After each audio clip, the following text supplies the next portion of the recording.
परवा रात्री फलटणमध्ये वैद्यकीय अधिकारी असलेल्या डॉक्टर संपदा मुंडे यांनी ज्या पद्धतीनं स्वतःचा जीव संपवून घेतला, आपल्यालाही सगळ्यांना माहिती आहे, ज्ञात आहे की या डॉक्टरांनी स्वतःच्या तळ हातावर सुसाईड नोट लिहिलेली आहे आणि याच्यामध्ये काही नावंसुद्धा लिहिलेली आहेत. मी ट्विटच्या माध्यमातून आपल्यापर्यंत काही पेपर्स रात्री पोहोचवले, रात्री उशिरा माझ्याकडे आल्यानंतर, आणि या पेपर्समध्ये सुस्पष्टपणे काही गोष्टी लिहिलेल्या आहेत. या डॉक्टरांनी दिनांक 19/6/2025 एक पत्र पोलीस अधीक्षकांना लिहिलेलं आहे की त्यांचे अधिकारी या डॉक्टरांशी कशा पद्धतीनं गैरवर्तन करतात याचं एक पत्र लिहिलेलं आहे 19/6/2025. त्याच्यानंतर पुन्हा याच्यावर काय कारवाई झाली हे विचारण्यासाठी सुद्धा त्यांनी 13/8/2025 माहितीच्या अधिकारामध्ये पत्र उपविभागीय पोलीस अधिकाऱ्यांना लिहिलेलं आहे. आणि त्याच्यानंतर अतिशय डिटेल असं पत्र 4 पानाचं तक्रारीच्या जी चौकशी समिती याच्यात नेमली होती त्या तक्रारीच्या संदर्भात खुलासा देण्याच्या बाबत स्वतःच्या हस्ताक्षरात एक 4 पानाचं पत्र डॉक्टर संपदा मुंडे यांनी लिहिलेलं आहे. या सगळ्या याच्यात सुस्पष्टपणे त्यांनी भूमिका मांडलेली आहे आणि भूमिका मांडत असताना त्यांनी स्थानिक राजकीय नेते, मी रात्री नाव नव्हतं घेतलं, परंतु भारतीय जनता पार्टीचे माजी खासदार या भागाचे निंबाळकर, मला वाटतं रणजित निंबाळकर त्यांचं नाव आहे, 31/7/2025 रात्री राजेंद्र शिंदे आणि नाग टिळक नावाचे त्यांचे पीए आहेत, यांच्या फोनवर हे माजी खासदार त्या दिवशी डॉक्टर संपदा मुंडेंशी बोललेले आहेत. आणि बोलण्याचा कशासाठी बोलले तर एक वाहतूकदार आहेत जो बीडचाच आहे, फीड अनफीड देण्याच्या विषयी बीडच्या नावाने त्यांना हिनवलं सुद्धा या पीएनी आणि पोलीस अधिकाऱ्यांनी. परंतु याच्यामध्ये सुस्पष्टपणे सत्तेचा माज दिसतो. भारतीय जनता पार्टीचे या भागाचे माजी खासदार या प्रकरणात सुस्पष्टपणे डॉक्टर संपदा मुंडे यांनी लिहिलेलं आहे की हे 2 पीए आलेले होते आणि त्यांनी भारतीय जनता पार्टीचे जे कोणी माजी खासदार आहेत त्यांनी मला फोन देऊन मान्य खासदार बोलत आहे असे सांगितले. तेव्हा मी त्यांना फोनवर बोलत असताना मला विचारणा केली की मला असं वाटतं हे त्यांनी पूर्णपणे लिहिलेलं आहे, मी आपल्याला या सगळ्या गोष्टी पाठवलेल्या आहे किंवा पाठवतो. सांगण्याचा अर्थ असा की ज्या पद्धतीनं अशा पद्धतीनं आता या राज्यामध्ये भारतीय जनता पार्टीचं सरकार आहे, स्वतः या राज्याचे मुख्यमंत्री गृह विभागाचा कारभार सांभाळतात आणि गृह विभागाचा कारभार सांभाळत असताना गृह विभागाच्या कामकाज करणारे लोक सुद्धा कशा पद्धतीनं डॉक्टरांशी आणि एकंदर सगळं त्या भागातील लोकांशी चर्चा केला असं दिसतं की डॉक्टर संपदा मुंडे या सुस्पष्टपणे आपल्या डॉक्टरी व्यवसायाशी प्रामाणिक राहून, शासकीय सेवेशी प्रामाणिक राहून काम करणाऱ्या डॉक्टर आहेत असं स्पष्टपणे दिसतंय. आणि असं असताना त्यांच्यावर वेगवेगळ्या पद्धतीनं मग नुसतं हे एक प्रकरण समोर आलेलं आहे, पण तो अनेक प्रकरण असे की पोस्टमॉर्टमच्या रिपोर्टमध्ये काहीतरी करा, हे जे कोणी आरोपी कैदी असतात त्यांना फिट करा किंवा अनफिट करा. हा काय प्रकार आहे? हा प्रकार राजकीय पक्षाच्या कार्यकर्त्यांनी नेतृत्वाने करणं अतिशय चुकीचं आहे. ठीक, एखादा आपला कार्यकर्ता असू शकतो, जवळचा असू शकतो, पण तो अशा पद्धतीनं चुकीचं करणं हे अतिशय म्हणजे चूकच आहे. आणि मग असं करत असताना या सगळ्या मंडळीला आणि सगळ्यात महत्त्वाचं या ठिकाणी पीआय मला वाटतं सुनील का अनिल महाडिक त्यांचं नाव आहे, यांची तर बेमुरवत खोरी तर प्रचंड आहे आता 10-15 दिवसापूर्वी त्यांचं प्रमोशन होऊन ते नंदुरबारला DYSP झाल्याची माहिती आहे. या अनिल महाडिक, अनिल का सुनील मला माहीत नाही, पण महाडिक आहे, यांना तर खऱ्या अर्थानं बेड्या ठोकल्या पाहिजे. त्यांचे जे सहकारी PS आहे त्यांना सुद्धा अटक केली पाहिजे. आणि हे जे राजकीय पक्षाचे कार्यकर्ते, आता राजेंद्र शिंदे आणि नागटिळक कोण आहे? माझ्या माहितीप्रमाणे इथले जे स्थानिक माजी खासदार आहे यांचे हे PA आहेत, सुय सहाय्यक आहे.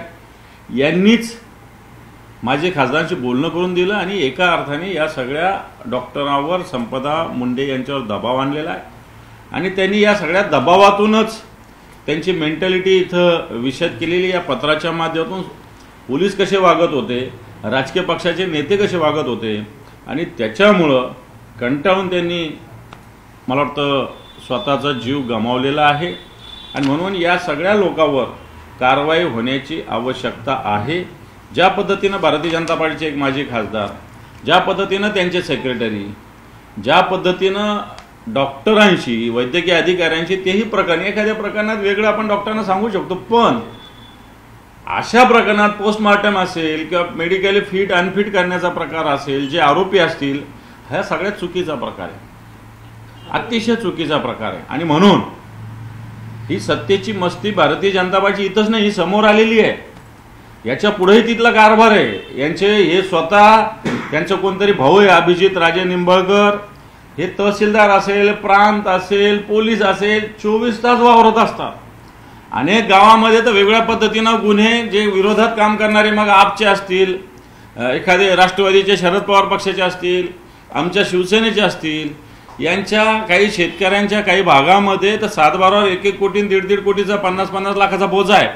काय तर म्हणे यांनी गैर उत्खनन केलेलं आहे, केलेलंच नाही, कुठं काहीच नाही. पण अशा पद्धतीनं कार्यकर्त्यांना मला असं वाटतं सत्तेचा माज दाखवून नामोहरम करण्याचा हा प्रकार आहे. आणि वाटतं याच्याविषयी जनता निश्चित आवाज उठेल. तुम्ही निंबाळकरांचं नाव घेतलं, कशा पद्धतीने इन्व्हॉल्वमेंट आहे त्यांची किंवा त्यांच्या PAची? कारण फोनवर देखील बोलणं झालं असं देखील तुम्ही म्हणा. हे या डॉक्टर संपदा मुंडेंचं चौकशी समितीसमोर दिलेलं स्टेटमेंट आहे. त्याच्यात त्यांनी सुस्पष्टपणे लिहिलेलं आहे की त्या दिवशी रात्री मान्य खासदार यांचे 2 PA आले. आता या PAंचं नाव मी सांगतो, नागटिळक आणि राजेंद्र शिंदे. त्याच्यात नाव नाही लिहिलेलं, पण मी सांगतो नाव. आणि यांच्याशी त्यांनी बोलणं करून दिलं. बोलत असताना काय काय बोलले ते सुद्धा यांनी याच्यामध्ये लिहिलेलं आहे. त्याच्यामध्ये हे पत्र मी आपल्याला पाठवतो सगळ्यांना, तुम्ही वाचू शकता, हस्ताक्षर चेक करू शकता. याच डॉक्टरांनी आधीचं लिहिलेलं पत्र आहे. याच डॉक्टरांनी माहितीच्या अधिकारात काय काय कारवाई झाली त्याचं पत्र इथं आहे. हस्ताक्षर सगळे एकच आहे. तुम्ही एक सगळ्यात गंभीर आरोप केला, वाठार निंबाळकर किंवा वाखरी या गावातील शेतकऱ्यांच्या खात्यावर 1-1 कोटींचा बोजा चढवला. तुम्ही या संपूर्ण प्रकरणाशी महसूल मंत्र्यांशी बोलून?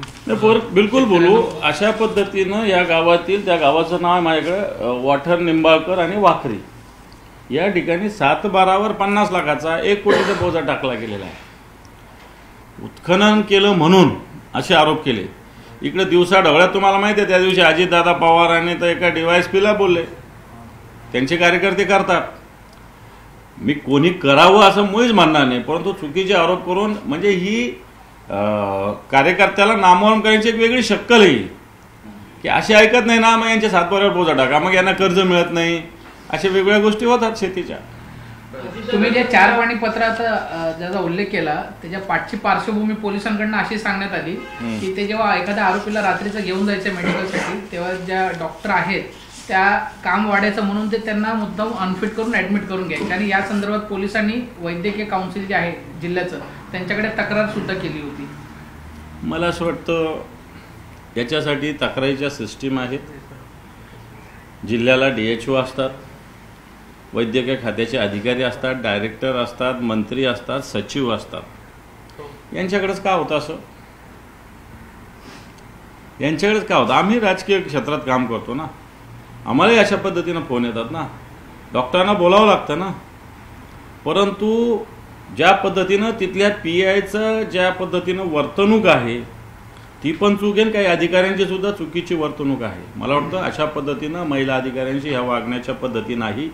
एकीकडे लाडकी बहीण म्हणायचं आणि एकीकडे आपल्या बहिणींना अशा पद्धतीनं त्रास देण्याचा असा दुट्टप्पीपणा आत्ताच्या घडीला या राज्यात चालूला दिसतो या कारणात. एसआयटी चौकशी या सगळ्या प्रकरणाची व्हायला पाहिजे आणि उद्या मुख्यमंत्र्यांना ते पत्र देणार आहे. बिलकुल दिलं पाहिजे. याविषयी धनंजय मुंडे जी मागणी करतात त्या मागणीशी मीही सहमत आहे. आम्हीच अशा पद्धतीनं मागणी करू. सातारा जिल्ह्यातला कोणताही अधिकारी याच्या चौकशीला असता कामा नये. निष्पक्षपातीपणा ज्या अधिकाऱ्यांच्या याच्यात आहे, या महाराष्ट्रातले काही अधिकारी निश्चित चांगले आहेत. अशा महिला अधिकाऱ्यांची टीम याच्यासाठी माननीय मुख्यमंत्र्यांनी नेमली पाहिजे. ते स्वतः गृहमंत्री आहेत आणि या प्रकरणाची चौकशी होत असताना पोलीस अधिकारी, राजकीय पक्षाचे जे नेते आहेत यांच्यावर पूर्णपणे कडक कारवाई झाली पाहिजे. एखाद्या थातूर मातूर कॉन्स्टेबलला बळी देऊन होणार नाही. यातला PI महाडिक असतील, माजी खासदारांचे PA असतील, मी तर म्हणेल माजी खासदारांना सुद्धा याच्यात आरोपी केलं पाहिजे. कारण हे काम त्यांचं नाही. अशा पद्धतीनं अशा केसमध्ये कोणत्याही अधिकाऱ्यांना मेडिकल फिट अनफिट असेल तर याला आणखी अथॉरिटी आहे ना, याला आणखी अथॉरिटी आहे ना. 2-2 दिवस कोणताही डॉक्टर कोणत्याही पेशंटला ऍडमिट नाही करून घेत. उलट त्यांना फिट करून सोडलेलं कधी बरं असतं बऱ्याच वेळेस. कारण डॉक्टरांना तर खऱ्या अर्थानं बेडचे प्रॉब्लेम्स आहेत, उपचाराचे प्रॉब्लेम्स आहेत बऱ्याच ठिकाणी. आणि त्यामुळे पोलिसांचे आरोप स्वतःची कातडी बचावण्यासाठी आहे. पोलीस डॉक्टर नाही आहे, पोलीस आहे. डॉक्टरांनी डॉक्टरांचं काम केलं, मग पोलीस कोण ठरवणार आहे फिट का अनफिट? पोलीस ठरवणारे थोडी डॉक्टर आहेत ना, सरकारने नेमलेले ना, त्या पास झालेल्या आहेत ना, शिकलेल्या आहेत ना त्या. त्याच्याविषयी काय असेल तर त्या तक्रारी केल्या पाहिजे. परंतु जाणीवपूर्वक रात्री 12-12 वाजता एखाद्या महिला अधिकाऱ्यांना फोन करून अशा पद्धतीनं दबाव आणणं हा सुद्धा चूक आहे. हा सुद्धा महिलावर अन्याय अत्याचाराचा प्रकार आहे. मग त्यांनी आत्महत्या करण्यास प्रवृत्त करणं हा दुसरा प्रकार आहे. आणि म्हणून पोलीस काही जरी म्हणत असतील तरी या सगळ्या PI वर सुद्धा सगळ्यात आधी ते महाडिक कोण आहे त्याच्यावर गुन्हा दाखल झाला पाहिजे. हे खासदारांचे PA यांच्यावर गुन्हा दाखल, आणि मी तर म्हणतो माजी खासदारांना सुद्धा आरोपी केलं पाहिजे. या महाडिकांना हे सगळे प्रकार अगोदर माहिती होतं असं म्हणायचं का, की महाडिकांनी याकडे दुर्लक्ष केलं? महाडिकांना दिलेले पत्र इथं आहेत आधीपासूनचे, त्यामुळे दुर्लक्षच केलं. आज किती तारीख आहे? 26 आहे. परवा त्यांनी आत्महत्या केलेली आहे. त्याच्या आधीचे पत्र मी तुम्हाला मुद्दाम दाखवले ना. हे पत्र कितीचं? 19/6चं आहे. याच म्हणजे 6 म्हणजे जून महिना. नंतर त्यासाठी आठवण करून दिली त्यांनी की या चौकशीचं काय झालं. त्याचं सुद्धा पत्र त्यांनी समजा जून, जुलै, ऑगस्टमध्ये दिलेलं आहे. दोन्ही पत्र दिले त्यांनी. मग आठवण करून दिली ना त्यांना. विविध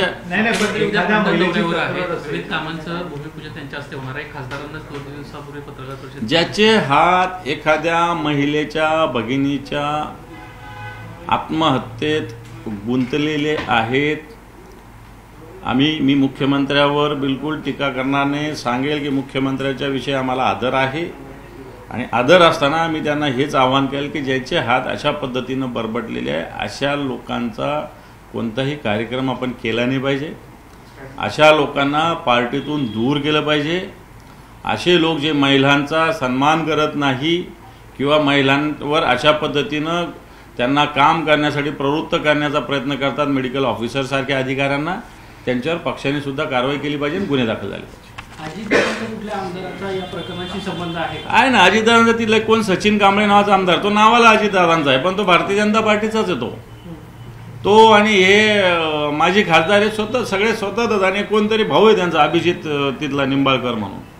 ही मंडळी हे PA यांचा उच्छाद आहे सगळ्या पलटणमध्ये. कोणीच बोलत नाही यांच्याविषयी, परंतु यांनी उच्छाद फक्त फलटण शहरात नाही तर तालुक्यात मांडलेला आहे सगळा. दुसरं असं होतं की अहवाल अनुकूल येण्यासाठी पण फार मोठा दबाव होता असं पण त्यांचा आरोप होता. हे पण या पत्र तुम्ही वाचा, त्याच्यात सगळं लिहिलेलं आहे की या पद्धतीनं एका महिला अधिकाऱ्यांना अशा पद्धतीनं पोलीस अधिकारी असतील, राजकीय पक्षाचे नेतृत्व असतील, यांनी अशा पद्धतीनं एका चांगल्या निष्पक्ष महिला अधिकाऱ्याला दबाव टाकणं हे चुकीचं आहे. माझं म्हणणं आहे की आपण गुन्हा केला तर त्याची शिक्षा भोगायला आपण तयार असावं. कोणत्याही गुन्हेगाराला आपण पाठीशी घातलं नाही पाहिजे. ही भूमिका आपली सगळ्यांचीच असली पाहिजे, माझी सुद्धा असली पाहिजे. मी विरोधी पक्षात आहे, माझी असली पाहिजे, सत्ताधाऱ्यांची असली पाहिजे. शेवटी गुन्हेगार असतो, तो कोणाचाच नसतो. फलटणमधली ही घटना असतो किंवा काही दिवसांपूर्वी मीरा बोरवणकर यांनी पोलिसांवरती केलेले आरोप गृहमंत्र्यांची निष्क्रियता दिसून येते, गृह खातं लक्ष होताना दिसतंय. हे बघ, ज्या अर्थी PI दर्जाचा अधिकारी एक प्रमुख अधिकारी असतो कोणत्याही पोलीस स्टेशनचा. शेवटी SP किंवा CP हे सगळ्यात शेवटचा पर्याय असतो. सगळ्यात आधी सर्वसामान्य जनतेचा संबंध येतो PIशी. तो कुठले असेल, मुंबई असेल, फलटण असेल, नागपूर असेल, बुलढाणा असेल, कुठं का असेल, सगळ्यात आधी PI हा महत्त्वाचा अधिकारी आहे. आणि जर हा PI वैद्यकीय अधिकाऱ्यासारख्या जबाबदारी पार पडणाऱ्या एका महिला अधिकाऱ्यांच्या विषयी असं वागत असेल, अशा पद्धतीनं वर्तणूक ठेवत असेल, अशा पद्धतीनं दबाव असेल, तर गृहमंत्री करतात काय, गृह विभाग करतो काय? बरं, ह्या तक्रारी ऑफिशियली आलेल्या आहे. त्या डॉक्टरांनी PIचे जे वरिष्ठ आहे त्यांच्याकडे तक्रारी केलेल्या आहेत. आणि मला असं वाटतं अशा तक्रारीकडे दुर्लक्ष केल्यामुळं हा प्रकार जर वेळीच या सगळ्या गोष्टीची दखल घेतली असते. तुम्ही खासदारांच्या सगळ्या कार्यकाळावर प्रश्नचिन्ह उपस्थित करताय. मागच्या 2-3 वर्षांमध्ये रणजित नाईक निंबाळकर म्हणतायत की जूनमध्ये झालेलं हे वाद वेगळंच आहे, जाणीवपूर्वक वातावरण दूषित करण्याचं काम केलं जाते, प्रकरणाला राजकीय वळण दिलं जातं. काय राजकीय वळण आहे? त्या डॉक्टरने हातावर लिहिलेलं चूक आहे, त्या डॉक्टरने लिहिलेले पत्र चूक आहे. तिने याच्यात सुस्पष्ट लिहिले. आता मी एवढं तुमच्यासमोर वाचत नाही मी, पण हे तुम्हाला पत्र देतो. त्यांनी पूर्णपणे या भगिनीने लिहिलेलं आहे तिची मानसिकता याच्यात काय काय झालेली आहे, म्हणून काय काय झालेली आहे याच्यात पूर्णपणे तिच्यात लिहिलेलं आहे. तिच्यात तिनं स्पष्टपणे त्या खासदारांचं नाव लिहिलेलं आहे, माजी खासदारांचं नाव लिहिलेलं आहे. मी तुम्हाला सांगतो की माझ्याकडे तर तक्रारी अशा आल्या की ह्या खासदारांचा, माजी खासदारांचा इतका राजकीय दबाव आहे की कित्येक सामान्य माणूस यांच्या पक्षाचे नसल्यावर जर यांचा साधा गुन्हा असेल तर यांच्यावर 307 करा. यांच्या पक्षाच्या लोकांनी 307चा गुन्हा केला असेल तर त्याच्यावर 324 करा. मी तर म्हणतो या महाडिकांच्या काळातल्या मागच्या 2 वर्षातल्या काळातल्या सगळ्या गुन्ह्याची चौकशी पुन्हा एकदा झाली पाहिजे. आणि महाडिकच्या काळातली तर सगळीच झाली पाहिजे. महाडिक हा दलाल आहे, दलाल. महाडिक हा जो PI आहे हा दलाल आहे तिथल्या माजी खासदाराचा आणि तिथल्या आताच्या आमदाराचा. पोलिसांनी पोलिसांची ड्युटी केली पाहिजे. पोलिसांनी दलालीने एक 19-20 होऊ शकते एखाद्या वेळेस. थोडंसं एखाद्या बाजूला पारडं झुकू शकतं, पण कधी पूर्ण एकांगी पारडं नाही झुकू शकत कधीच. या महाराष्ट्रात तरी असं होऊ शकत नाही. या महाराष्ट्रातले पोलीस नाही आहेत तसे, असं माझं स्पष्ट मत आहे.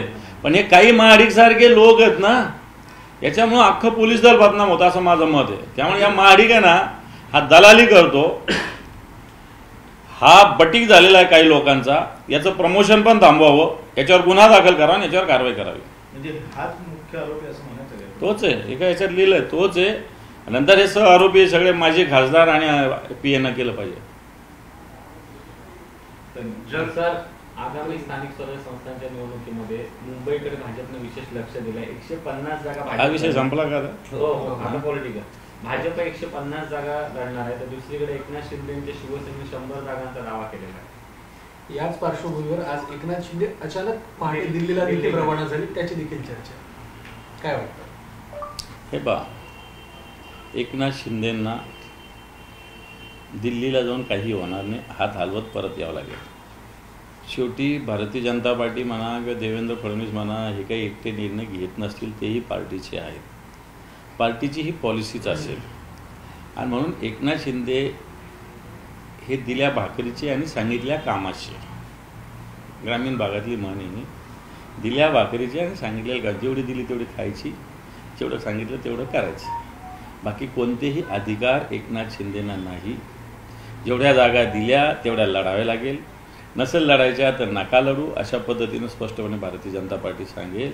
आणि मला वाटतं ती वेळ आता जवळ आलेली. काल भाजपने एक फराळ वाटला आणि त्याच्याबरोबर एक पिशवी होती. एका बाजूला शिंदेच्या पक्षाचा विषय हा न्यायप्रविष्ट असताना त्यांच्या हे अचानक दिल्ली वाऱ्या होत आहेत, याचा काही इंटरनल कनेक्शन असेल असं वाटतं? न्यायव्यवस्थेविषयी बोलणं चूक आहे.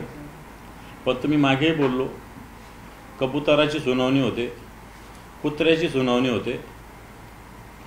भटक्या कुत्र्याची सुनावणी सुप्रीम कोर्टात ताबडतोब होते, कबुतराची सुनावणी होते.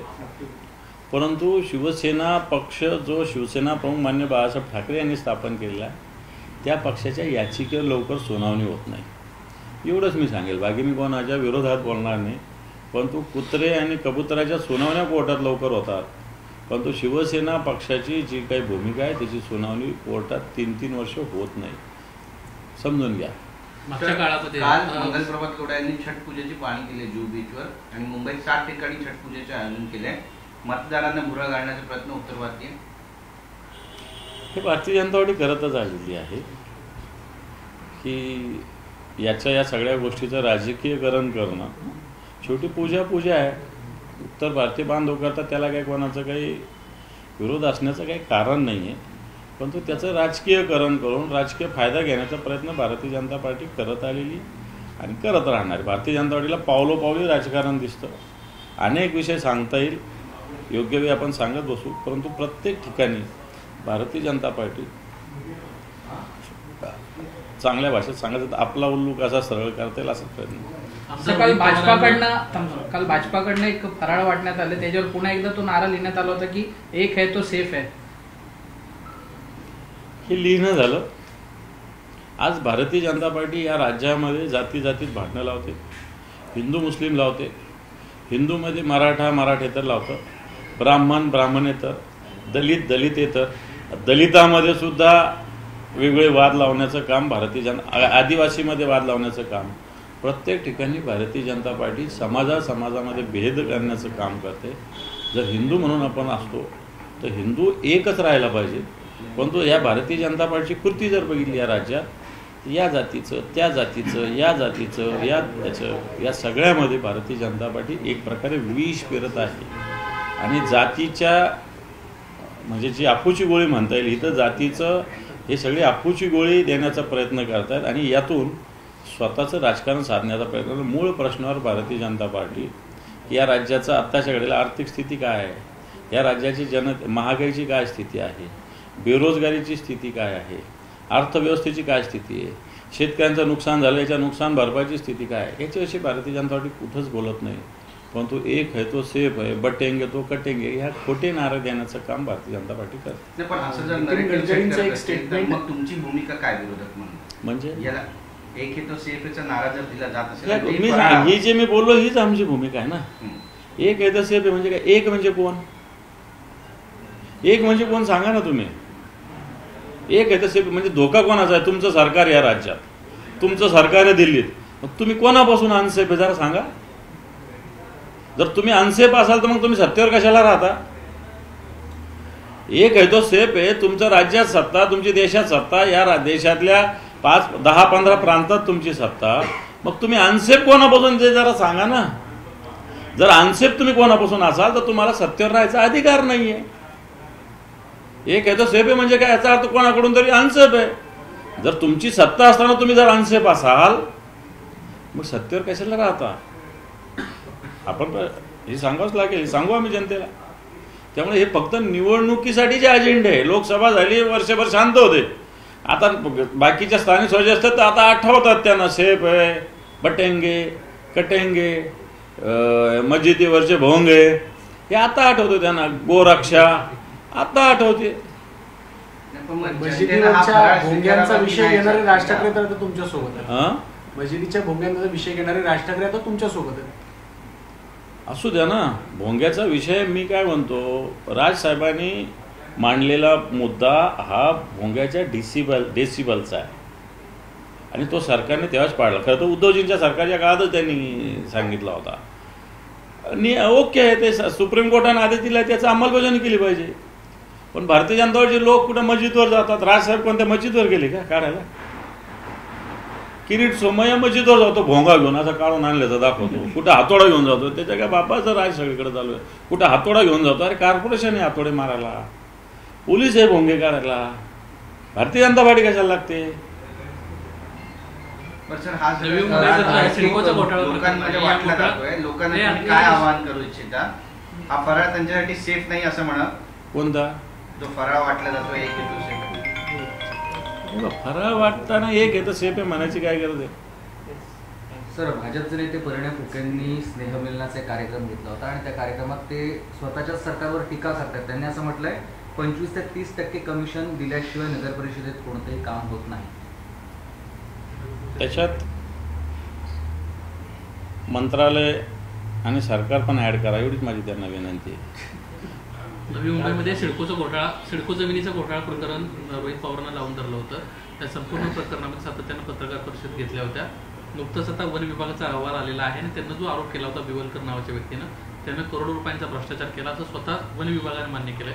मात्र अजूनही गुन्हा दाखल होत नाहीत. ना बिवलकरांवर दाखल होतो किंवा त्यांना आदेश देणारं नगर विकास खातं आणि तत्कालीन सिडकोचे जे अध्यक्ष होते संजय शिरसाट त्यांच्यावर कोणावरही कारवाई होत नाही. सरकारला ही कारवाई करावी लागेल, कारण ज्यांनी आता ह्या गोष्टी करतात, एक हे सेफ आहे, देशभक्तीच्या गोष्टी करतात. इंग्रजाला सरेंडर झालेल्या व्यक्तीला नंतर इंग्रजांनी बक्षिसी दिली, ते वापस देत आहेत. कोणती देशभक्ती आहे? हे जे प्रकरण आहे सिडकोचे, याच्यात कोणती देशभक्ती आहे? ज्या इंग्रजाला आपल्या देशाच्या स्वातंत्र्य लढ्यामध्ये सरेंडर झालेलं, फुट्टीर असलेला जे कुटुंबाला जी जमीन भारत सरकारने काढून घेतली होती ती परत देण्याचा निर्णय महाराष्ट्र सरकार करतंय, म्हणजे सिडको करतंय. मी तर याला बाकी सोडून द्या, ते 30%, 40% दलाली कमिशन याच्यात मी बोलत नाही. पण देशभक्ती अँगलने जर आपण बोललो की जो इंग्रजांना आपल्या देशाच्या त्यावेळेसच्या राष्ट्रीय आंदोलन असताना त्याच्या विरोधात सरेंडर झाला, या इंग्रजांनी दिलेली जमीन भारत स्वतंत्र झाल्यानंतर काढून घेण्यात आली, ती जमीन परत देण्याचं महान कार्य आताचं महाराष्ट्राचं सरकार करतंय, सिडको करतंय. मला असं वाटतं मग यांना आपण काय म्हणावं, देशभक्त म्हणावं का? जो देशविरोधी शक्तीला मदत करत होता, इंग्रजाला मदत करत होता, तो देशविरोधी. आणि देशविरोधाची जमीन काढून घेतलेल्या भारत सरकारची जमीन परत महाराष्ट्र सरकार सिडको देतंय, तो देशप्रेमी देशभक्त कसं होऊ शकतो? शेवटचा प्रश्न आहे. नितीन गडकरींनी एक विधान केलं काल भाजपच्या एका कार्यक्रमात. नितीन गडकरींनी असं विधान केलं की जुन्या कार्यकर्त्यांकडे, पक्षाचे जुने कार्यकर्ते त्यांच्याकडे लक्ष द्या, अन्यथा जेवढ्या वेगानं आपण वाढलो त्याच वेगानं आपण खाली देखील होणार. हा प्रकृतीचा नियम आहे, न्यूटनचा पण नियम आहे. जेवढं दाबलं तेवढं वर जातं, जेवढं वर गेलं तेवढं खाली येत असतं. हा प्रकृतीचा नियम आहे, न्यूटनचा नियम आहे. आणि मला असं वाटतं भारतीय जनता पार्टीला हा लवकरच लागेल, कारण खाली आम्ही खालच्या कार्यकर्त्यांशीही कनेक्टमध्ये असतो, भारतीय जनता पार्टीच्याही कार्यकर्त्यांशी कनेक्ट असतो. त्यांची मानसिकता आत्ताच्या घडीला जर बघितली तर मला असं वाटतं, आता ते आम्ही परवा नांदेडला बघितलं जाऊन, ज्या अशोक चव्हाणांना देवेंद्र फडणवीस डीलर म्हणले, आज ते त्यांचे लीडर झाले. तिथले लोक कसे ऍक्सेप्ट करतील की ज्यांनी पूर्ण 5-25 वर्ष शंकरराव चव्हाण, अशोकराव चव्हाण यांच्यावर जर लढा दिला, आज तेच अशोकराव चव्हाण त्यांचे नेते आहेत. असं अनेक ठिकाणी आहे. आणि म्हणून न्यूटनच्या नियमानुसार या सगळ्या जेवढी भरती होती तशी ओटी सुद्धा होत असतील, लक्षात ठेवा. सर, राज्य सरकारनं मराठवाड्यातील पूरग्रस्तांसाठी मदत जाहीर केली होती आणि दिवाळीपूर्वी मदत देऊ असं आश्वासन दिलं होतं, पण अद्यापपर्यंत ही काही मदत पोहोचली नाही. राज्य सरकारचं फक्त आमिष होतं, फक्त हवेतील आश्वासन होतं म्हणायचं का? राज्य सरकारने जो 31,500 कोटीचं पॅकेज जाहीर केलेलं हे फसवं पॅकेज आहे. मुख्यमंत्र्याची आणि अजितदादा आणि एकनाथ शिंदे साहेबांची त्या दिवशी पत्रकार परिषद बघा. त्यांनी शेतकऱ्यांना 3 हेक्टरला किमान मर्यादेमध्ये कोरडवाहूला 18,500 रुपये आणि बागायतीला वेगळं आणि बाकी जे फळबाग आहे त्याला वेगळं, अशा पद्धतीनं. पण आत्ताच्या घडीला सगळ्यांना नाही, पण काही लोकांना 8,500 रुपये आलेले आहे, हेही कबूल केलं पाहिजे. पण सरकारने घोषणा केलेली होती वेगळी, अध्यादेश वेगळा, प्रत्यक्षात मदत वेगळी आहे. याच्या विरुद्ध, कारण दिवाळीच्या आधी हा सगळं देणार असं सांगितलं होतं. खडून गेलेल्या जमिनीला सुद्धा 3.5 लाख रुपयाची घोषणा केली आहे, परंतु NDRFचे निकषाचे 47,000 रुपये सुद्धा अजून आलेले नाही. आणि म्हणून ही घोषणा फसवी आहे, हे पॅकेज फसवं आहे. याचं लवकरच शिवसेनेच्या वतीनं गावोगाव जाऊन पोस्टमार्टम करण्यात येणार आहे. आम्ही 2-3 दिवस अजून वाट बघतोय आणि नंतर या सगळ्या विषयात मराठवाड्यामध्ये गावोगाव जाऊन शिवसेना या सगळ्या पॅकेजचं पोलखोल करणार.